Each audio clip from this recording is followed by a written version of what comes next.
বিসমিল্লাহির রহমানির রহিম। আসসালামু আলাইকুম ওয়া রাহমাতুল্লাহি ওয়া বারাকাতুহু। প্রিয় শিক্ষার্থী বন্ধুগণ, করোনার প্রাদুর্ভাব ঠেকাতে অবশ্যই বাহিরে বের হলে আমরা মাস্ক ব্যবহার করি, স্বাস্থ্যবিধি মেনে চলি। প্রিয় শিক্ষার্থী বন্ধুগণ, শিক্ষক পরিচিতি মোহাম্মদ রুকনউদ্দিন, প্রভাষক, ইসলামী ইতিহাস ও সংস্কৃতি বিভাগ, হাফসা মজুমদার মহিলা ডিগ্রি কলেজ, জকিগঞ্জ, সিলেট। প্রিয় শিক্ষার্থী বন্ধুগণ, পাঠ পরিচিতি, শ্রেণী ডিগ্রি তৃতীয় বর্ষ, বিষয় ইসলামী ইতিহাস ও সংস্কৃতি, ষষ্ঠ পত্র, অধ্যায় মোহাম্মদ আলী পাশা এবং তার উত্তরাধিকারীগণ। প্রিয় ভিউয়ার্স, লক্ষ্য করি এবং নিচের স্থির চিত্রের সাথে পরিচয় হয়। দ্য অটোমান এম্পায়ার মানে অটোমান সাম্রাজ্য, একটি মানচিত্র আমরা লক্ষ্য করতেছি। মোহাম্মদ আলী পাশা, ট্রিবিন ইজিপ্ট, সেই মোহাম্মদ আলী পাশার একটি স্থির চিত্র। মোহাম্মদ আলী পতাকা, যে পতাকাগুলো ইউজ করেছিলেন, পতাকা সিম্বল। শিক্ষার্থী বন্ধুগণ, আলেং আলেক্সান্দ্রিয়ার প্রাসাদে মোহাম্মদ আলীর সাথে সাক্ষাৎ, ডেভিড রবার্টস কর্তৃক অঙ্কিত। কায়রোতে মোহাম্মদ আলী পাশার সাথে তার কর্মকর্তাগণ। মোহাম্মদ আলী মসজিদ, কায়রো, মিশর। প্রিয় শিক্ষার্থী বন্ধুগণ, মোহাম্মদ আলী পাশার লুই ড্রুপ কর্তৃক অঙ্কিত। মোহাম্মদ আলী মসজিদে মোহাম্মদ আলী পাশার সমাধি। আজকের পাঠ মোহাম্মদ আলী পাশার কৃতিত্ব। প্রিয় শিক্ষার্থী বন্ধুগণ, শিখন ফলে পাঠ শেষে শিক্ষার্থীরা মোহাম্মদ আলী পাশার পরিচয় বলতে পারবে, মোহাম্মদ আলী পাশার অবদান ব্যাখ্যা করতে পারবে, মোহাম্মদ আলীর ব্যবসা, বাণিজ্য ও শিল্পায়নের অবদান বর্ণনা করতে পারবে। মোহাম্মদ আলী পাশার পরিচয়। মোহাম্মদ আলী পাশা একজন দক্ষ সেনা অধিনায়ক এবং শাসক ছিলেন। তার পিতার নাম ছিল ইব্রাহিম আগা এবং মায়ের নাম ছিল জয়নাব আগা। 1769 খ্রিস্টাব্দে তিনি কাবাল্লা নামক বন্দরে জন্মগ্রহণ করেন। পিতৃ বংশীয় দৃষ্টিভঙ্গি অনুযায়ী তিনি ছিলেন তুর্কি কিংবা ইরানি। অল্প বয়সে তার পিতা মারা যান। অতঃপর তিনি বন্দরের মেয়রের নিকট লালিত পালিত হন এবং মেয়রের এক আত্মীয়াকে তিনি বিবাহ করেন।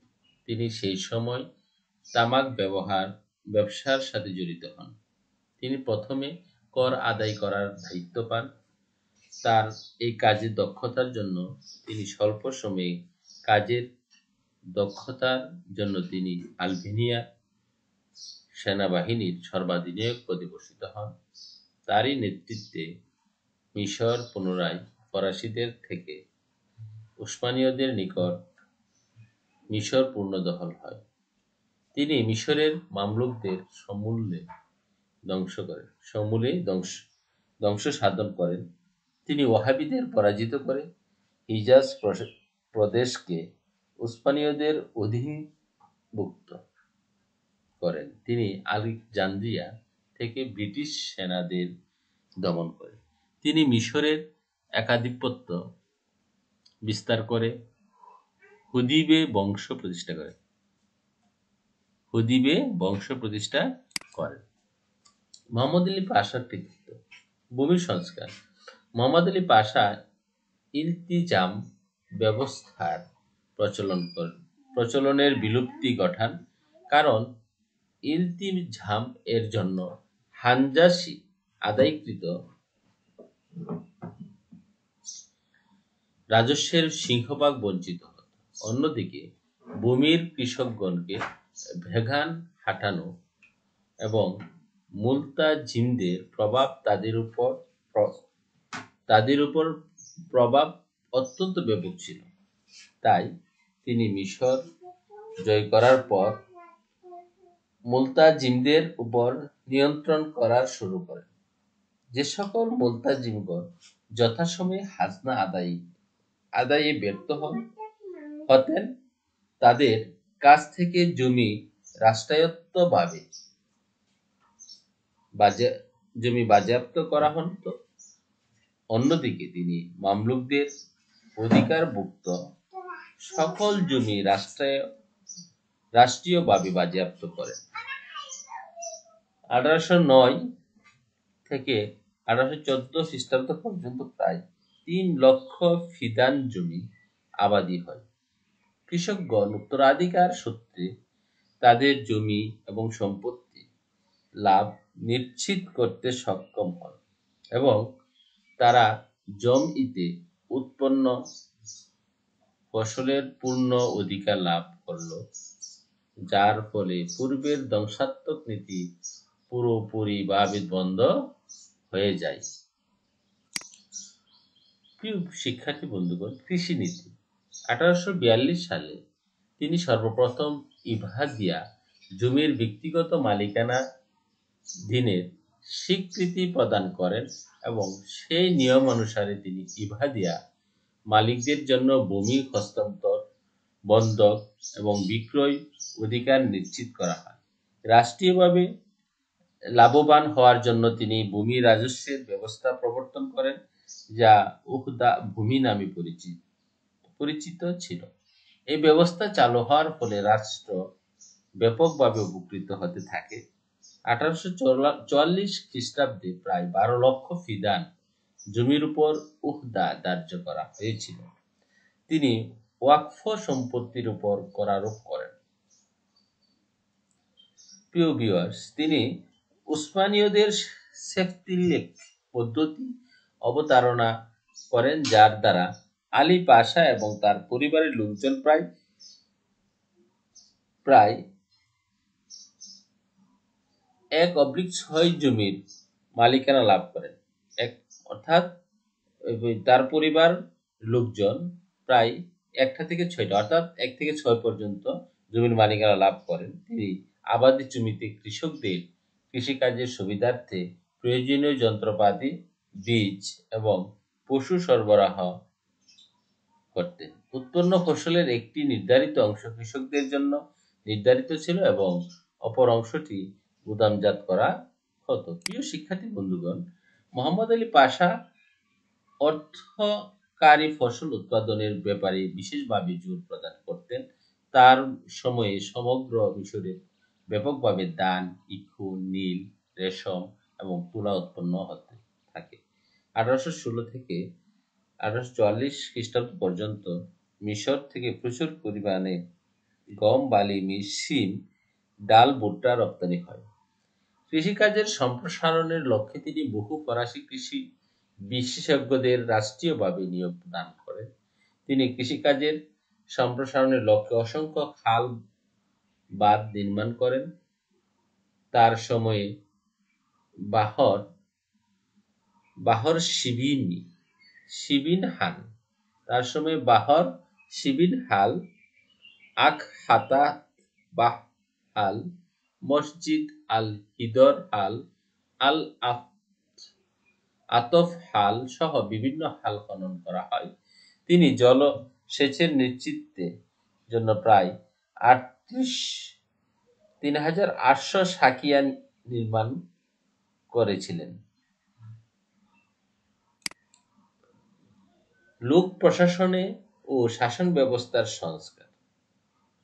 মিশরের লোক প্রশাসনের ব্যবস্থা সুলতান সুলাইমানের কানুননামা অনুসারে গঠিত হয়েছিল। মোহাম্মদ আলী পাশার ক্ষমতার কেন্দ্রবিন্দুতে থাকা সত্ত্বেও তিনি প্রশাসনিক কার্যক্রমের সুবিধার জন্য কয়েকটি দপ্তরে বিভক্ত করেছিলেন।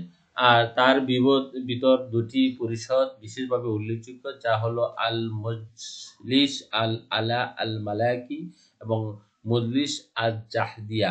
তার ভিতর প্রথমটি বেসামরিক বিষয়ে সকল সিদ্ধান্ত গ্রহণ করত, অন্যটি যুদ্ধ সংক্রান্ত সকল বিষয়ে সিদ্ধান্ত গ্রহণ করত। দ্বিতীয় পরিষদটি মোহাম্মদ আলী পাশার অসংখ্য বিভাগ সৃষ্টি করেছেন, যা হলো অভ্যন্তরীণ বিভাগ।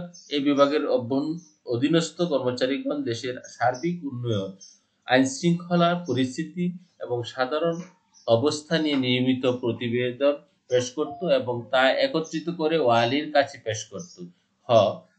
অর্থ ও কোষাগার বিভাগ, এটি ছিল মিশরের একটি পূর্ণ বিভাগ যার মাধ্যমে ভূমিকর আদায় করা হতো। এই দপ্তরের প্রধানকে দপ্তর ধার বলা হতো। প্রিয় শিক্ষার্থী বন্ধুগণ, যুদ্ধ বিভাগ সেনাবাহিনীর জন্য পোশাক পরিচ্ছদের নির্ধারণ করে দেয়া, তাদের খাদ্য ব্যবস্থা নিশ্চিত করা, তাদের জন্য অস্ত্র সরবরাহ করা ইত্যাদি বিষয় ছিল এই বিভাগের প্রধান দায়িত্ব। প্রিয় শিক্ষার্থী বন্ধুগণ, নৌ বিভাগ নৌবাহিনীতে লোক নেওয়া, তাদের প্রশিক্ষণ দেওয়া, ডক সমূহ এবং জাহাজ সমূহ মেরামত করা ছিল এই বিভাগের প্রধান দায়িত্ব। জনশিক্ষা গণপূর্ত বিভাগ, প্রিয় শিক্ষার্থী বন্ধুগণ, মিশরের শিক্ষা ব্যবস্থা নির্ধারণ করা, পাঠ্যপুস্তক নির্ধারণ, শিক্ষা প্রতিষ্ঠানের সংস্কার করা ইত্যাদি ছিল প্রথম অংশের দায়িত্ব। আর পরের অংশের দায়িত্ব ছিল বাঁধ নির্মাণ করা আর তার সংস্কার কার্যক্রম সমূহ পরিচালনা করা হতো। বাণিজ্য এবং পররাষ্ট্র বিষয়ক বিভাগ, বহির্বিশ্বের সাথে বাণিজ্যিক সম্পর্ক রক্ষা করা, আমদানি ও রপ্তানিকৃত পণ্যের উপর শুল্ক আরোপ এবং তা নিজেদের মাধ্যমে অন্য দেশের সাথে সম্পর্ক রক্ষা করা হলো এর আওতাভুক্ত। প্রিয় শিক্ষার্থী বন্ধুগণ, প্রাদেশিক শাসন ব্যবস্থা, শাসন কার্যের সুবিধার্থে তিনি মিশরে 8টি প্রদেশে বিভক্ত করেন। প্রদেশগুলো মুদিরিয়া বলা হতো। যারা এর দায়িত্ব থাকতেন তাদের মুদির বলা হতো। আর এ সকল প্রদেশসমূহ উপপ্রদেশ মামুরিয়াগণ বিভক্ত করেন, যার দায়িত্ব ছিল মামুরগণ। এ সকল মামুরিয়া আবার কিসমে বিভক্ত ছিল। যেখানকার দায়িত্বে ছিলেন কাশিফগণ। আবার কিসকে হাতে বিভক্ত করা হয়। হাত এ যেখানকার দায়িত্ব নিয়োজিত ছিল হাকিমুল হাতগণ। হাত সমূহ আবার নাহিয়াতে বিভক্ত হয়, যেখানকার দায়িত্বে নিয়োজিত ব্যক্তিবর্গ ছিল কাইম মাকামগণ। এ সকল নাহিয়া আবার বালাদে গ্রামে বিভক্ত হয়, যেখানকার দায়িত্বে নিয়োজিত ছিলেন শেখ উল বালাদগণ। আবার এ সকল বালাদ সমূহ হিস্সায় বিভক্ত করা হয়। প্রিয় শিক্ষার্থী বন্ধুগণ, অর্থনৈতিক সংস্কার, মোহাম্মদ আলী পাশা যে সকল অর্থনৈতিক ব্যবস্থা গড়ে তুলেছিলেন তা ছিল মধ্যযুগীয় রীতি অনুসারে। তিনি কৃষকদের উপর অতিরিক্ত কর আরোপ করেছিলেন। এর কারণ ছিল মুদ্রাস্ফীতি, দরুন দ্রব্যমূল্যের ঊর্ধ্বগতি এবং মিশরীয় মুদ্রার মান কমে যাওয়া। তাই তিনি কৃষকদের উপর এমন করারোপ করেন আর তার শস্য ও বিদেশি মুদ্রায় বিনিময় আদায় করা হতো।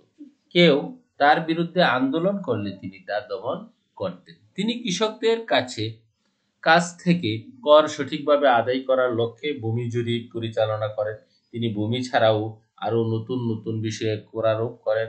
যেমন তিনি 1819 খ্রিস্টাব্দে হিজুরের গাছের উপর কর আরোপ করেন এবং এমনকি গাছের শাখা কাণ্ড পাতার উপর তা আরোপ করেন। তিনি গরু ছাগল এমনকি তাদের চামড়ার উপর অতিরিক্ত কর আরোপ করেন। যদিও তার এ সকল কার্যক্রমের দ্বারাই সেই সময় মিশরীয় সার্বিক অর্থ ব্যবস্থার কোনো উন্নত হয় নাই।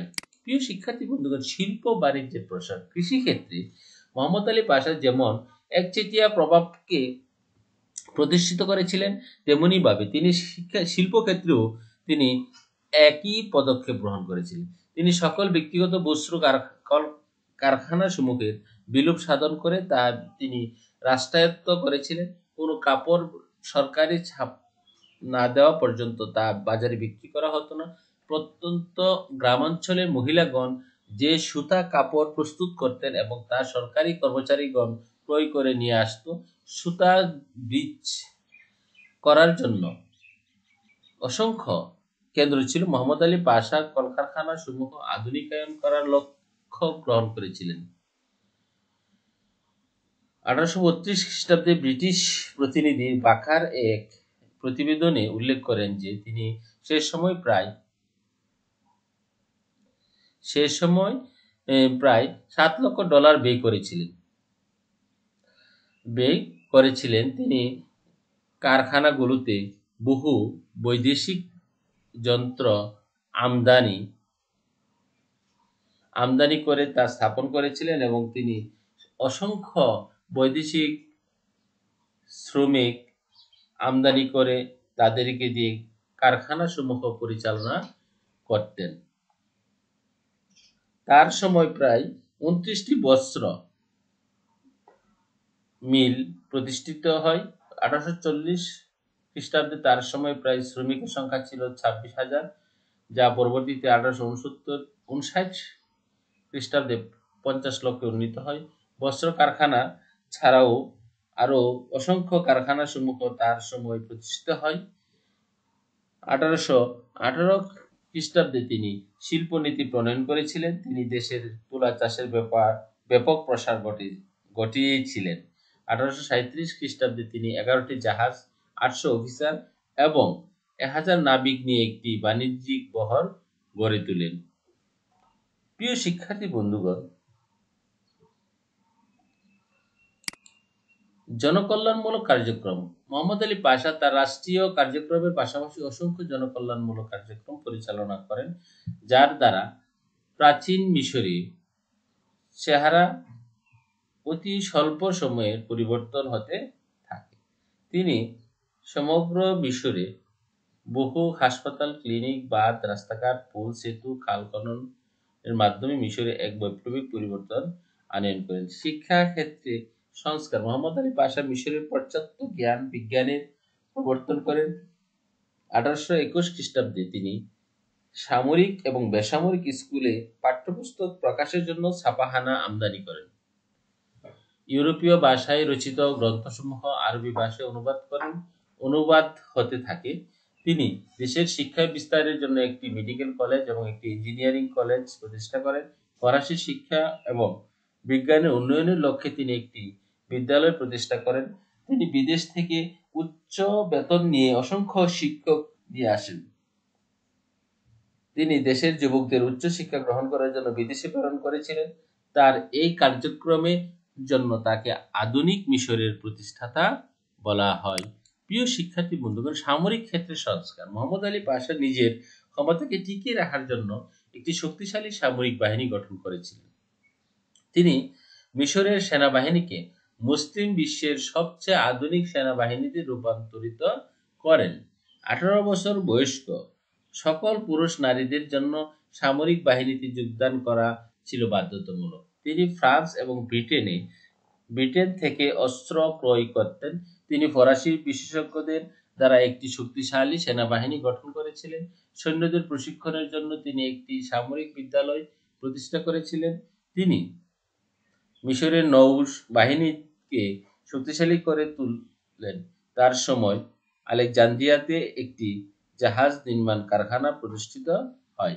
ফরাসি ইঞ্জিনিয়ারিং এম বেসিনের নেতৃত্বে নাবিকদের ফরাসি আদর্শের শিক্ষা দেয়া হয়। প্রিয় শিক্ষার্থী বন্ধুগণ, ভাষা সংস্কার। মোহাম্মদ আলী পাশা তুর্কি বংশোদ্ভূত হওয়ায় সত্ত্বেও তিনি আরবি ভাষা উন্নয়নে এক বিশেষ ভূমিকা পালন করেন। ইউরোপীয় ভাষা রচিত গ্রন্থসমূহ আরবি ভাষায় অনুবাদ হতে থাকে। তিনি রাফিয়া আরাবিয়া নামক একটি পৃথক ভাষা ইনস্টিটিউট প্রতিষ্ঠা করেন। আরবি ভাষার প্রসার ঘটান। জাতীয়করণ উদ্বুদ্ধ। মিশরীয়গণ ইতিপূর্বে ছিল অজ্ঞ, মূর্খ এবং পরনির্ভরশীল, কিন্তু মোহাম্মদ আলী পাশা সর্বপ্রথম মিশরে জনগণের ভিতর চিন্তা চেতনার পরিবর্তন ঘটান, যা আধুনিক মিশরের গঠনে এক বিশেষ ভূমিকা পালন করে। মোহাম্মদ আলী পাশা মিশরীবাসীকে আধুনিক শিক্ষায় শিক্ষিত করে তাদেরকে জাতীয়করণের উদ্বুদ্ধ করেন। তাই তার ব্যাপারে জর্জিয়া বলেন, ইজিপ্ট মেড মোহাম্মদ আলী পাশা as much as modern Europe. প্রিয় শিক্ষার্থী বন্ধুগণ, আধুনিক মিশরের জন্য পরিশেষে বলা যায় মোহাম্মদ আলী পাশা একজন সুদক্ষ শাসক ছিলেন। তিনি ছিলেন আধুনিক মিশরের জন্মদাতা এবং তার এই খ্যাতির জন্য তাকে ঐতিহাসিকগণ আধুনিক মিশরের জনক হিসেবে অভিহিত করেছেন। মিশরবাসীগণ এই মহান নেতাকে চিরকাল স্মরণ রাখবেন। প্রিয় শিক্ষার্থী বন্ধুগণ, অতি সংক্ষিপ্ত প্রশ্ন, মোহাম্মদ আলী পাশার পরিচিত। নেক্সট, মিশরের প্রথম পাশ্চাত্য শিক্ষা প্রচলন করেন কে? সংক্ষিপ্ত প্রশ্ন, প্রিয় শিক্ষার্থী বন্ধুগণ, মিশরের শিক্ষা ব্যবস্থায় মোহাম্মদ আলী পাশার অবদান আলোচনা করো। মূল্যায়ন, মিশরকে নীল নদের দান বলা হয় কেন? কোন সুলতান মোহাম্মদ আলীকে পাশা হিসেবে স্বীকৃতি দেন? প্রাদেশিক শাসনকর্তাকে কি বলা হতো? দিওয়ান আল জিহাদি কি কে সুদানের রাজধানী হাতুন শহরের ভিত্তি স্থাপন করেন? প্রিয় শিক্ষার্থী বন্ধুগণ, মূল্যায়নের উত্তর, বাড়ির কাজ, মোহাম্মদ আলী পাশার কৃতিত্ব আলোচনা করো। প্রিয় শিক্ষার্থী বন্ধুগণ, আল্লাহ হাফিজ। সবাই ভালো থাকবে, স্বাস্থ্যবিধি মেনে চলবে, নিয়মিত সাবান পানিতে হাত ধুবে। পরবর্তী সময় দেখা হবে অন্য কোনো বিষয়ে, অন্য